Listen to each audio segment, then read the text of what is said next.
Hello, everyone. This is Tammy Fisher within the Doll World, and I'm here today with my lovely co-host, Miss Georgette Taylor.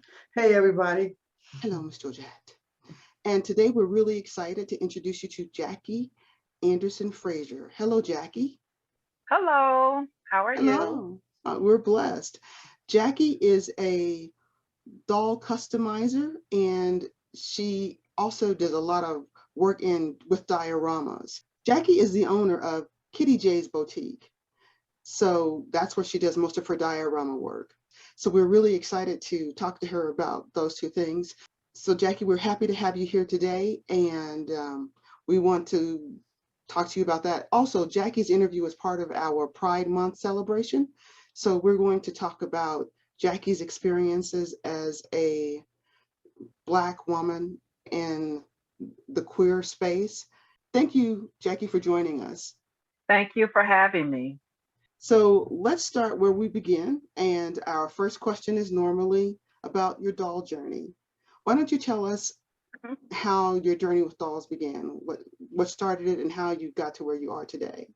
Well, I always liked Barbie as a child, but there weren't any black Barbies. I think they did come out with a couple, but my mother didn't buy those. And I had a couple of dolls, a couple of outfits, and maybe a house or something. And I got rid of all whatever I had when I was about 17. And when my daughter came, I started buying Barbie stuff again. Then she got rid of her stuff. But one day on Facebook, someone shared a picture with me of a Barbie doll. I'm like, oh, I've always liked Barbie. I always look at it when I'm in the store, whatever. And I just went and bought a couple of regular Playline dolls, a couple of outfits, and I was sneaky with it. I didn't want my wife to know, or my daughter or my granddaughter. So I was in the room one day just playing with the dolls, like on the side of the bed, like sneaking, like, oh yeah. And my wife walked in the room and like I threw it behind me. She said, "What you doing? What are you hiding?" I'm like, nothing. She in here playing with dolls. She yelled it out to them. And then they come running in there laughing because, yeah. I'm like, so I can play with dolls if I want to. And my mother found out and she started buying me dolls. I'm like, you wouldn't even buy me this stuff when I was a kid. But now you're in the thrift store buying every doll you see. I'm in the thrift store buying anything Barbie related that I see or something I think, oh, I can make a couch or a table or something for Barbie with this. So it just escalated. And this was in February 2016, and now I have over 200 dollars. Wow. Cool. That's great. Snowballed. Yeah. I'm like obsessed in a way. I was disappointed to find that a lot of dolls that I like did not come in Black, though. That bothered me, especially the Goddess of the Sun. How could she not be Black? Yes. But that was the first doll that I redid. Okay, so tell us about what redid means. What does that, just define that for us? So I bought the white doll and she had yellow hair. And I'm like, how could she be the Goddess of the Sun? Or how come they don't have a Black version? So I found the darkest Barbie I could find at the time out of the zillion I had been collecting. And I took all of the clothes, the earrings, accessories, everything, and I put them on her and I styled her hair similar to how the doll was styled, the white doll was styled. Okay. And it just kind of went from there where I would do that all the time with dolls. So maybe about 30 different ones I've done. And you sent us some photos and they're beautiful. You've done just great work. And I like that not only did you change out their clothing, but you changed their hair. That I thought was really powerful because, that's part of our walk. So that I thought that was beautiful. You get textured hair and yes. Oh yeah. Beautiful. Try to hook them up. I think the Goddess of the Sun is my favorite one that I did over. Okay. Just because she was the first and because she should have been Black in the first place. I'm just saying, Goddess of the Sun. I mean, you can't even be out in the sun. How can you be the goddess? That's fair. That's true. That's fair. Thought about it that way. It makes sense to me. All right. I mean, y'all could have could have done a white one and a black one, but to Right. just only have her in white, I thought didn't make any type. I don't know what Mattel was thinking about that. Mm-hmm. Yeah. Mm-hmm. No, that Them makes and a Tim lot of sense. Mattel and Bob Mackey. Yeah. She's my favorite. You want to show us your goddess of the sun? Is she out? Yeah, I can show you Goddess of the Sun. This is Goddess of the Sun. I think you can see it. That's pretty. Yeah. Yeah. That's pretty. And I thought, yeah. So she was the darkest Barbie I could find back then. Mm-hmm. And all the look, that's how the hair was on the white doll. It's kind of falling a little bit, but it still looks pretty decent. Mm-hmm. Okay. It was hard doing that one, but I really enjoyed, her hair I think came like to her knees. Wow. To make okay. those swirls. But I enjoyed doing it. Okay. That's good. Yeah, I enjoyed doing it. You started off with a hard one with that much hair. Yeah, I didn't even think about it being hard. I'm just like, she got to be black. That's all I was thinking. Okay. She has got to be. I couldn't wait to do it. Okay. And so one of the things you mentioned, you said was that your wife saw you with your dolls. How long have you been married? How long have you and your wife been together, and how long have you been married? We met in 2002 and we got married in 2015 after gay marriages became legal in 2013. Okay. Right. But I didn't want to do it right away because I figured everybody would be running to do it. And I didn't want to be caught up in the madness. Like, let's just wait a couple of years. So then we got married in 2015. And I saw some beautiful pictures of you and your wife and your wedding ceremony. Just, they were lovely. Yeah. I think that's one of the things that I want to, one of the stereotypes that I want to dispel is a lot of people think that, that people who are queer, who are gay or lesbian, they don't get married. They go from one relationship to the next. But you've had this relationship for almost 20 years and you have children and grandchildren. Yeah, so we are all the same, that we all have a lot of things in common. For sure. Human, but I just don't understand why are people concerned with other people's sex life. I find it perverted, actually, because I'm not concerning myself with yours or anybody's. Like, we all work, we pay our bills, we go on vacation, we buy groceries, we cook. I mean, it's all the same. It's like one little thing that people having an issue with. And I find it disgusting. I really do. It's ridiculous. I mean, we have good relationships, bad relationships, just like everybody else. Right? Yeah. Exactly. Yeah. Right. Yes. And it's really no different when it comes to relationships. It's no different, really. Yeah. Yes. Sometimes really it's worse. I've been in relationships.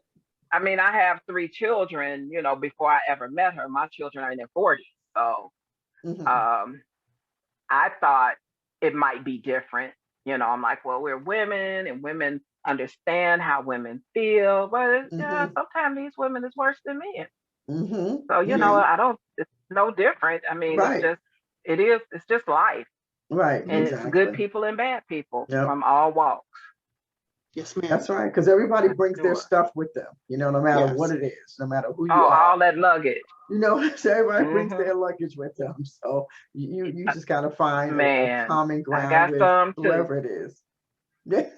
Exactly. We all have we all have it. Yeah. And I just wanted to, and I don't want to go like into detail, like you said, I agree that we don't need to be knowing about everybody's what they're doing. No. I just wanted to acknowledge in these interviews, I'm acknowledging we have so much more in common than we have that's not common.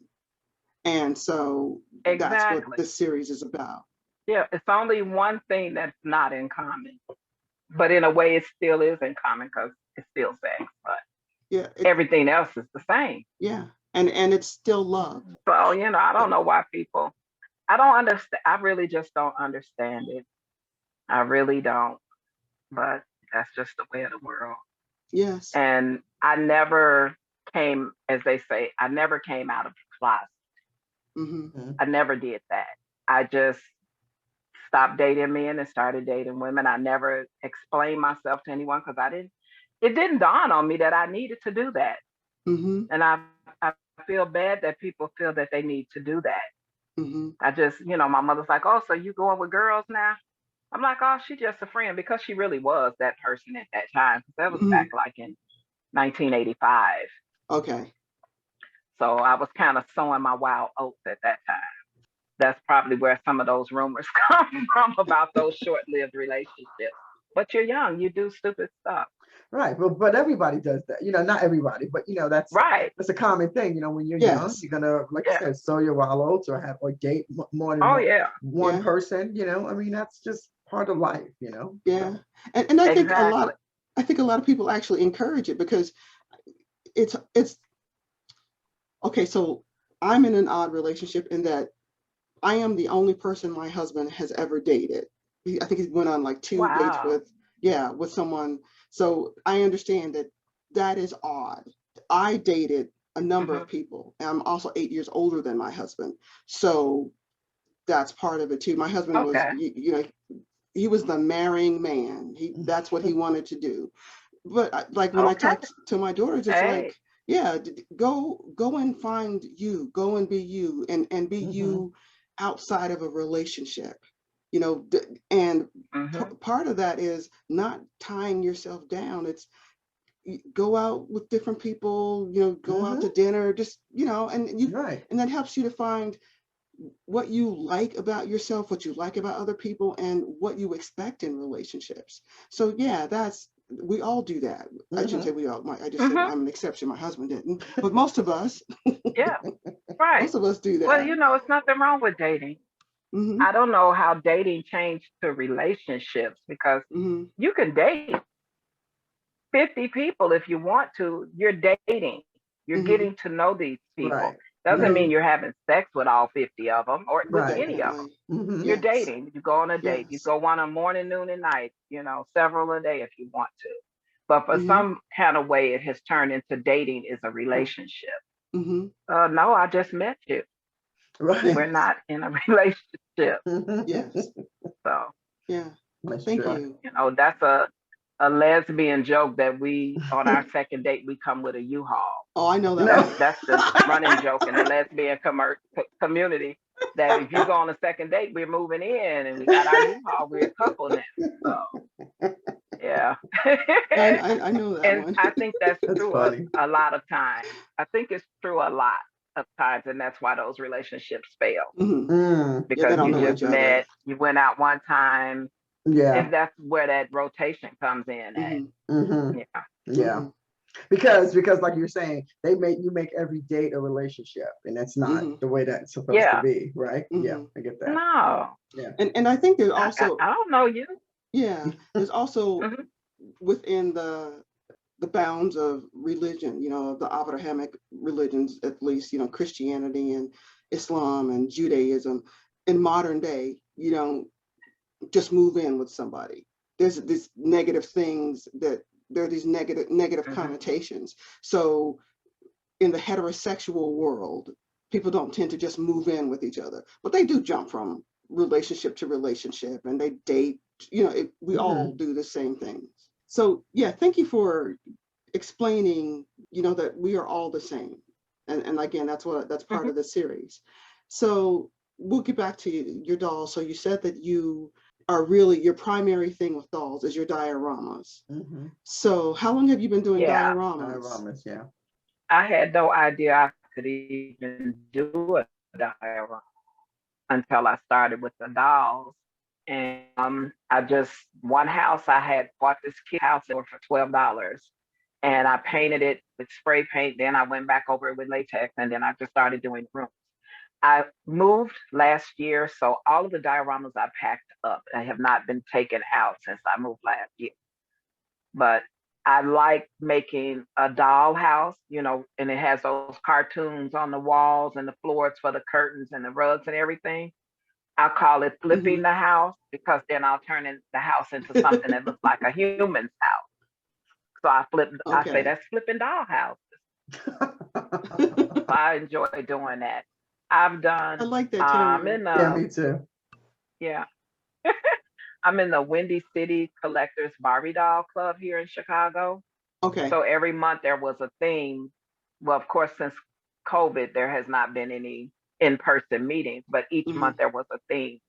And I would do a diorama for pretty much every theme that we had, Wow. which that wasn't something that they were expecting.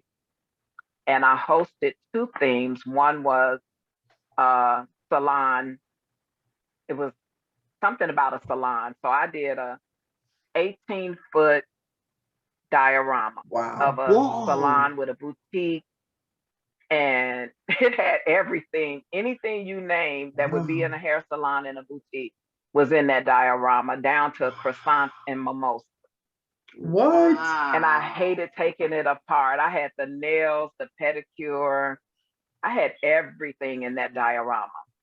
18 feet? The tables were like, Amazing. well, 2 tables were 6 feet, and then the table that turned was another 6 feet, and I went all the way around. I had the salon, of course, the room where they would get the makeup, the bathtub room where you could take a nice jacuzzi bathtub, massage room, a sauna. I had all of that in there. I want So to I move still in. have I want all to of go that there. stuff. I want to go there on Yeah, vacation. yeah. So, you know, so that was the first one that I hosted, and they were like outdone with how much stuff and how much detail, down to nail polish and emery boards. I had everything. It was really pretty. So Wow. did you make? I mean, I still have all the stuff. Mhm. Did I do what now? Did you make all of these things, or did you like purchase some, make some? Some things. Some were purchased, some were made. Like most of the stuff for Barbie comes in pink. And Yes. I mean, pink is my favorite color, but it's an overload. So a lot of stuff I painted. Okay. So it wouldn't be just pink. Because that pink is not a really good pink. I like light pink. So some things is just, I had collected over the couple of years that I had been doing Barbie, and I always been fascinated with miniatures. Even as a child, I just love miniature stuff. So anytime I would see something little, I would just buy it. I didn't know that a couple of years later I would be doing that diorama. And then the next one I hosted was the Harlem Renaissance. Oh. That one was my favorite. Okay. My mother was there, but she was there for the other one. She was there playing Cab Calloway music. Oh. So that it set the tone. I had the showgirls that I had designed their costumes. And the showgirls and some of the other people are still dressed in those clothes from 2 years ago, because Windy City is hosting Barbie Convention next year, and the theme is Roaring 20s. So nice. Cool. I may be involved. So I had the band, the dance girls, the singer, the bar. I mean, everything you could think that would be in a speakeasy, I think I had down. The cigarette girls. Wow. So I'm like, there. Yeah, so I enjoy doing that type of stuff. That's fun. That's a lot of fun to me. How big was that? How big was that diorama? Was that big? Do you always do them on a bigger scale? I scaled back, and I made that one was 12 feet long. It was 12 feet long. Okay. It took up 2 scaled tables. back to 12.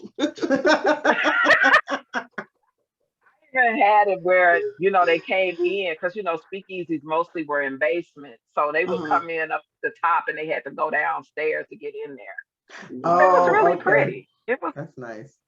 That dance floor, everything. I had the seats and the elaborate vases with stuff sprouting out. I don't know how I came come up with these ideas, but I just do. I got tons of pictures. I even video of that. Wow. That's beautiful. Okay, so I would like to know, you said you did an 18-foot one diorama, then you did a 12-foot diorama. Did you reuse any of the, like, the props that were in the dioramas, or are they like totally completely They new? were pretty much different, because they were 2 different themes with different colors. I don't even think I used any of things that I used for the floor in there. I don't know. I did a lot of floors, but it was just contact paper on poster board. And I used what do you call those display boards like for school projects? That fold, the trifold. I use those for the wall, but I'll cover them with whatever paper or whatever I wanted, because I wanted, when you took a picture, it looked like they were really somewhere, opposed to just having a regular tablecloth up under the floor and a regular, the wall that's there. So I like it to look very realistic. How many dioramas have you done? I don't know, maybe 20, not counting any houses that I redid. Maybe 20 for the Windy City. The one, because I always would do one, even if I wasn't hosting, it would just be a smaller one. Okay. Yeah, so I would do small ones, like we had a laundry day, and I did one where it was like set back in time. They were washing the clothes on hand in the wash bucket, and the clothesline hanging, and the grandmother was sitting in a rocking chair picking peas, and chickens were there. It was really cute. It was really cute. It sounds like it. It sounds like it would be just a great time to be hanging out at your house with all of the dioramas. I wish I could keep them all up at all times. I was going to ask you. A mansion. Yeah, I was going to ask you how long do you keep each one of them up? For the club meetings, they're just up for that night. Oh, wow. And then I have to pack it all up and take it home. Okay. So that 18-foot one was, I hated taking that one down because it was so pretty and so elaborate. Even the Harlem Renaissance, I hated taking it down as well, but it was easier. Yeah, I just assumed that they were at your house with all those details that no, your house to see. This was at the meeting place. No, wow. No, we had the meetings at a restaurant in their their party room or whatever. Right. So I would get there a couple of hours before the meeting started and set it up. So when they came in, it pretty much would be already set up. Okay. Yeah. And you would take them down. So how many do you display in your home, or do you display some in your home that you just keep up, or all of them just eventually just come down? Before I moved, I would keep certain ones up, like because I would have the dollhouse and those room was set up. Okay. But once I moved, everything got packed and I never took it out. And it's been a year. Oh wow. Okay. I have a dollhouse in the garage now that I'm gonna work on and maybe set up some rooms. I was going to ask you about the dollhouses that you do. Do you build them from scratch, or what are your dollhouses constructed out of? There's a brand called KittiJ's. They make dollhouses that are kind of like Barbie size 1/6 scale. So the ones that I've gotten them from the thrift store, so they were already assembled. Okay. And sometimes they come with furniture, but the furniture is really kid friendly because it's wooden block type furniture. Okay. So I don't typically keep any of that furniture. Okay. So I think they're made out of a medium density fiberboard. That's what it's basically made. Okay. I wasn't sure if they came from kids, so you built your own or whatever. Okay. That's cool. Cool to know. I'm not building that stuff. I don't know. That's a lot. When you buy them, I think when you buy the houses, they are in a kit, but I just happen to buy them secondhand. Because when you buy them new, they're a couple of $100 for secondhand. You can get them for $10 or $20. That's more my price for what I'm gonna do. Right, for what you need. You're gonna do a lot of work with it too. Yes. I understand that. Okay. Yeah. Cool. I had my husband buy me a dollhouse a long time ago. I was like, I'm gonna do a dollhouse, and he bought me a beautiful one. It was wooden. It had like all these slats, and you built that. Girl, that thing stayed in the box. Okay? I'm not even gonna lie. I was like, oh, this is a lot. I bet you they did. I bet they did. They look so beautiful when you go in Hobby Lobby and you see them sitting up on the shelf. Yes. He was a little perturbed, needless to say. Oh, I want the little telephone. Let me get the little bed. You be all excited till you see all the little tiny pieces. And those are like 1/12 scale. So that's even more tedious than 1/6 scale. Yes. Is yours 1/12, G, or is it your Barbie size? You know what? I don't remember. Okay. I think it was 112. I think so. Okay. Yeah. I think so. Most of them are. Yeah. It was just, I opened the box and I was like, yeah, I don't think I'm gonna do this. It was like, you've been asking for this dog. And I think some of them you have to paint it too. Yeah, I had to paint that one. Yep. You have to paint. Yeah. Yeah. It's still in the box years later. But they were quite elaborate. And you can buy so many little things for those too. You know, just amazing. So when you do your dioramas, do you do like with your miniatures, do you make like food? I mean, things that small, like you said you had emery boards. Do you make the emery boards and food and glasses? I did not make the food or the emery board. Okay. I just lucked up on finding those. Like I say, I was buying everything, 2016, 2017. Anything I seen that was Barbie related, Barbie size, I bought it. I spent, don't tell anybody, but I spent thousands on Barbie stuff at the thrift store. Wow. Literally. I mean, I don't care. It's over with now. I've done it.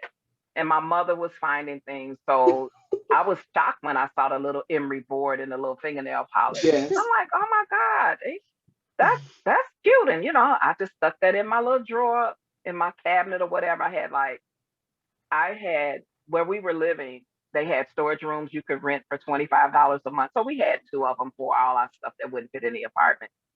I had 2 secret storage rooms that my wife to this day did not know about, full of Barbie stuff. We're gonna have to shut all this stuff down so everybody can't see this. It's okay. You'll be all right. Yeah. I mean, I had cars and houses and just bins and bins and bins of dolls and related items, just a ton. Wow. That's how I ended up with the store, because I needed to sell stuff. Okay. I couldn't help that. And then a few senior ladies that were collectors asked me when they saw I was selling a little stuff, would I sell stuff for them as well? Okay. So then I got some of their dolls and sold them too. So that's how KittiJ's boutique began. That's how KittiJ's boutique started, because of my compulsive buying and me helping senior ladies sell their stuff. Well, that's good. You getting it out the house. I need to get mine out the house. I have nothing but love and joy for that. So you guys collect dolls too, right? Oh no. I am more of a collector. Georgette is somewhat of a collector. Yeah. I'm somewhat of a collector. I don't collect a lot. Yeah. Okay. I love dolls. I love all things dolls. I like to look at the dolls on the videos. I'm the doll lady. I was at the store, one of the local stores, and they started referring to me as the doll lady. And so I would, you know, like I'd go in and I didn't see somebody that I normally saw, and I was like, oh, tell him the doll lady said hi. That is so funny. Yeah. Hey, yeah. I was on the other end. I created my own doll, co-invented and created my own doll. Okay. So I came into the doll business through manufacturing and inventing and creating as a doll artist. I did not sculpt my doll, but you know, we got somebody to create a big beautiful dolls, first plus size fashion dolls. That's what. So I came into the doll industry that way, and then eventually, before that, I did start collecting a few line of dolls, and I only collected African American dolls. And my biggest collection is Byron Lars, who I absolutely love. And I love Byron Lars. I just love him. And so those were the ones that I collected mainly. I mean, I love dolls and I look at them, but I just can't, because I already know I'll be going down a tunnel. I just know it, and I just really can't do that to myself. My husband would put me out probably. I went down that tunnel, honey. That rabbit hole got me.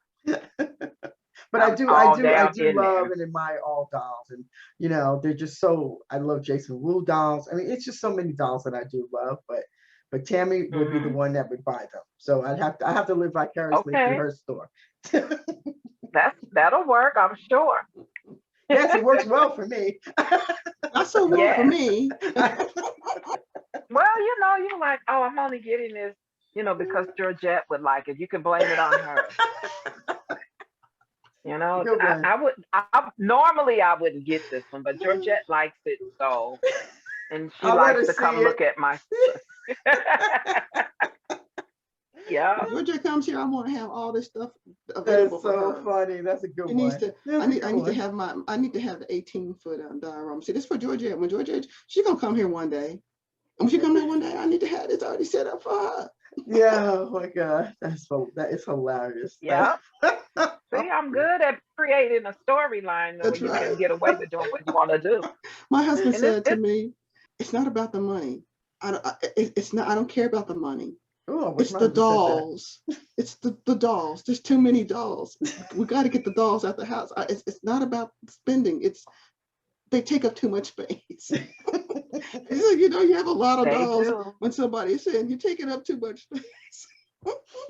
Yeah. That's the issue. I've heard that. Just like I've heard Yes, that. I've heard that.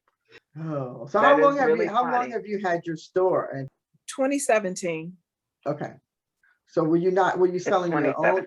Were you selling your own creations too, and the ladies who came by that you were helping them, sell I their dolls? started Or with was it my just that? stuff, Okay, all right. and then word got around, and people started saying, "Well, could you sell this for me?" And I started.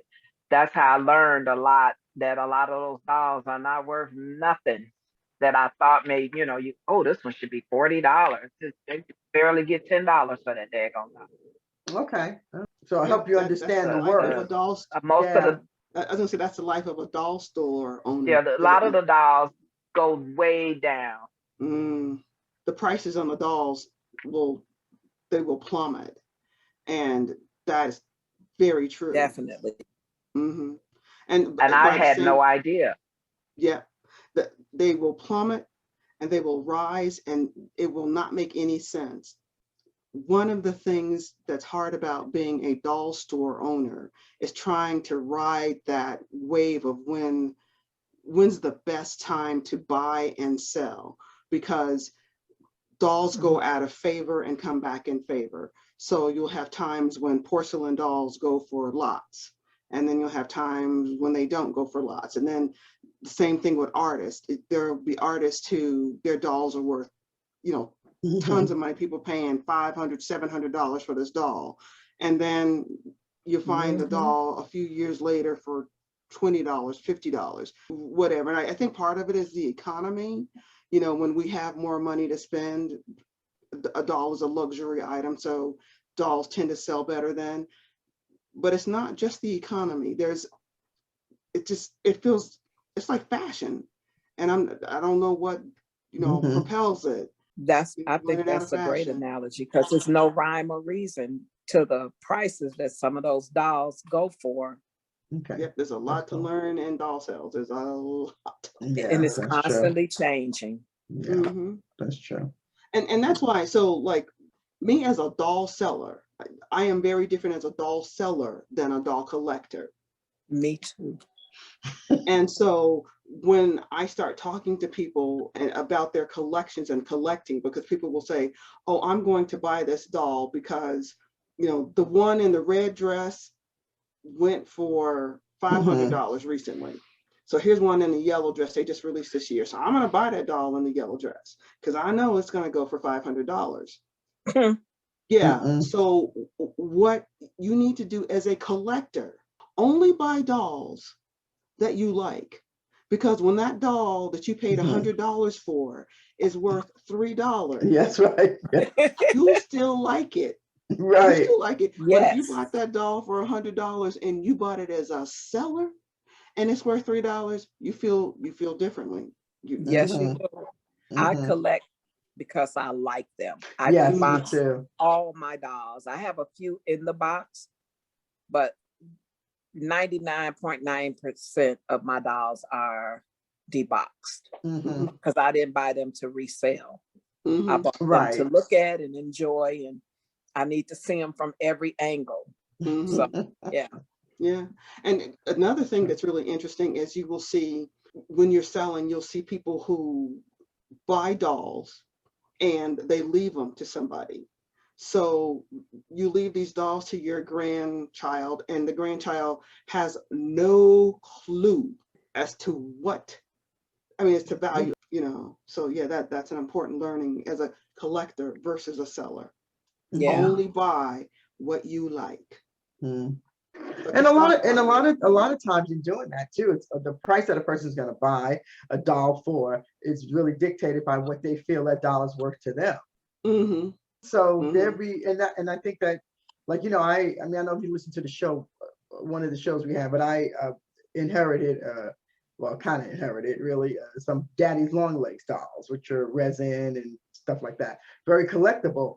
But even in selling them, I understand that I could see a doll on eBay that sold for $500, you know, last year, but that doesn't necessarily mean it's going to sell for that, because the person who's looking for that doll may not feel it's worth $500 at the time. So I'm only going to be able to sell it for what that person that's buying it for feels it's worth to them. You know, some people may say, well, yeah, I think it's worth 500 because there's not that many on the market. And some persons might, well, yeah, I'm not spending more than 25.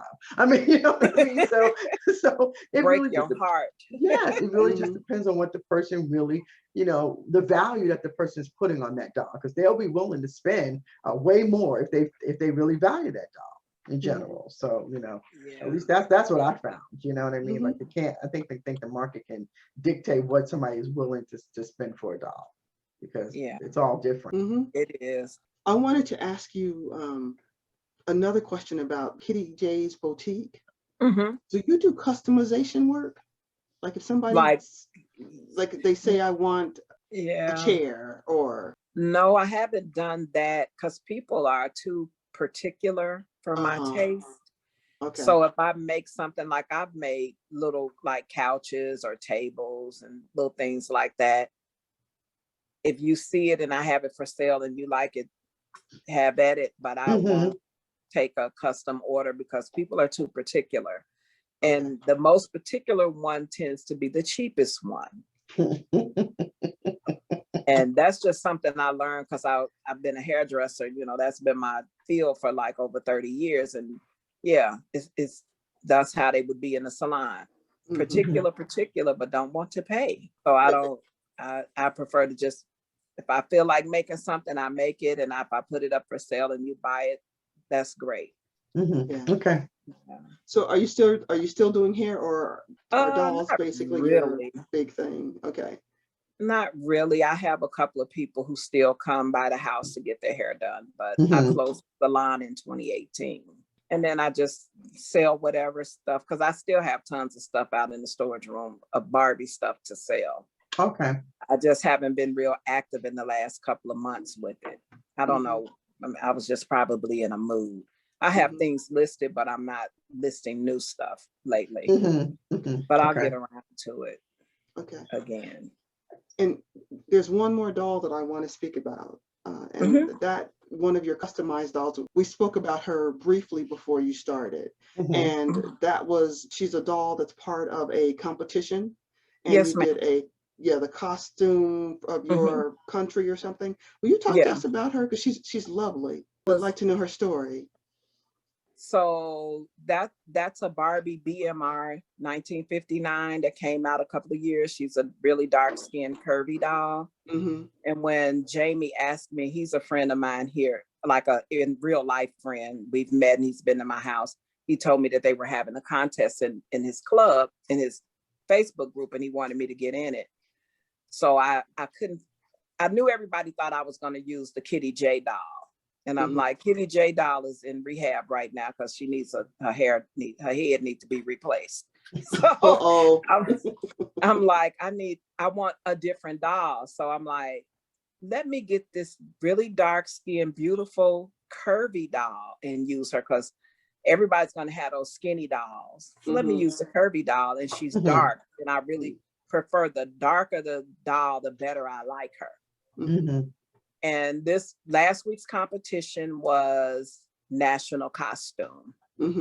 And that's where that costume come in. I gave her my granddaughters. I named my granddaughter, my oldest granddaughter. I gave her name. Her name is Brittany Rihanna Sanchez Ross.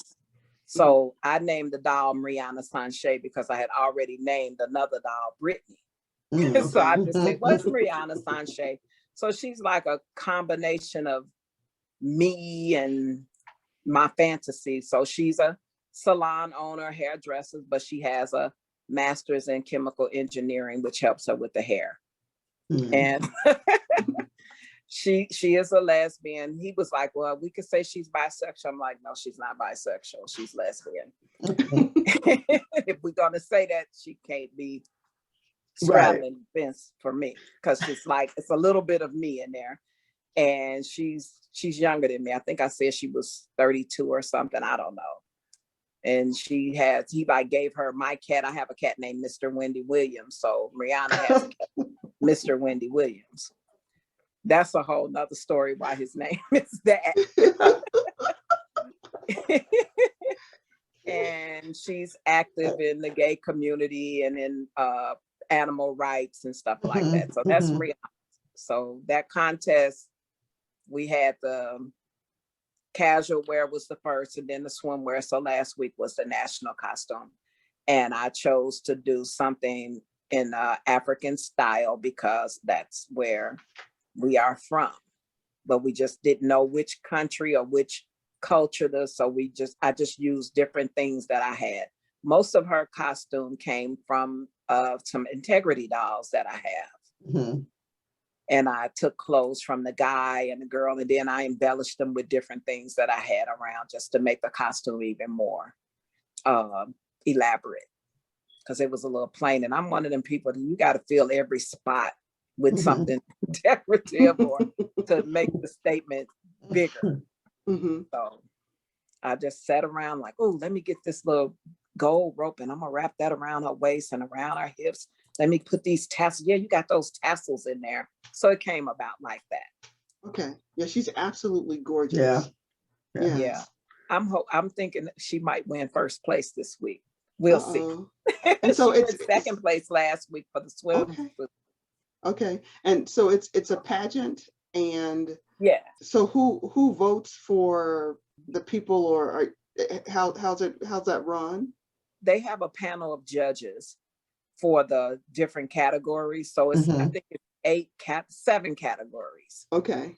I didn't have no idea that it was going to be this detailed. I'm thinking I just send the doll up there in the outfit, it'd be over with. But y'all got all these categories. So this week's category is social commentary. Okay. So she's going to be doing something about pride and trans. And so with this competition, where can people see the actual dolls? Because I'm not sure if this is something that is local, because you said your friend came to you. So is it local or is it it's online? Okay. It's on Facebook. Okay. It's in the Joy to the Fashion Doll. Okay. Group. It's just a Facebook group that they're decided to do it in. And there are competitors in Europe and in Asia, different Asian countries. So it's competition with the Asians. I know that's the best competition right there, because they good with little bitty stuff. You know, I see a lot of great doll clothing gowns. Come from some of the Asian countries. Yes, they are great. They have miniature on lock, I would say. They make the little bitty stuff and it look like real, you know, in real life stuff. So it's interesting. I'm enjoying it. It's just coming up with stuff to say is the hard part. Because like I said earlier, I'm kind of more direct. I don't know how to be politically correct. I just say what I want to say. And so he helps me soften the blow with what I say, especially for the African costume, because I said being a descendant of African slaves, you know, I don't know what country I come from or whatever like that. And he was like, well, let's just make it a little more subtle. So we worked on it and made it a little better. So it's been wonderful talking to you. We've learned a lot, and thank you for I appreciate your honesty and directness. Thank you. Yes. Yeah, I think that especially when we go back to talking about those things that make us who we are, you know, our sexual identity or our gender or our ethnicity. I love the things that you've said. And like you said, it's nobody's business, and it's not on us to judge anybody, you know, for being whoever they are. We should all be walking our own walk. And if I'm walking your walk, then who's walking mine? Right. Yeah. That is a great way to put it too. I love that. Yeah. So stay out of other people. Mind the business that pay you. Yeah. that I like that one too. I hear people say that a lot. So that's what I try to do. Mind the business that pay me. Yeah. Yeah. That's right. Which is generally your own business. You know, that's it. The bottom line. You have enough business to pay you. Maybe that's why they're trying to mind other people's business, because I don't know. Yeah, I don't know either. But I again, it's really important to us in the doll world to express and to celebrate diversity. Yes. And that was when we came into this new year in January. It's like, that's where we're focusing this year. We want to celebrate diversity. And I think that that's really important from the vantage of the doll world. And you spoke about that too, with, I had these dolls, I could not find them in Black, they were only white. We need more diversity. And so we are uplifting the voices of people who don't tend to be heard. So thank you for joining us on this journey. Oh, I really appreciate you having me. I hope that I was, helpful and gave you some things that you can use. I hope. Yeah. No, I think you gave us a lot of, did. Yeah, a lot of great things. So where can people reach you if they want to buy something from Miss KittiJ's? Well, KittiJ's Boutique is a Facebook buying and selling group. So there's a KittiJ Boutique page, but it is not active. But the group itself is active. I also have KittiJ Dolls is another Facebook group where I just post anything doll related, my dolls or other dolls that I see. And then Let's Play Scale is the group for the dioramas. Okay. Yeah. Okay. So those are the three groups. They're all just all Facebook groups. Okay.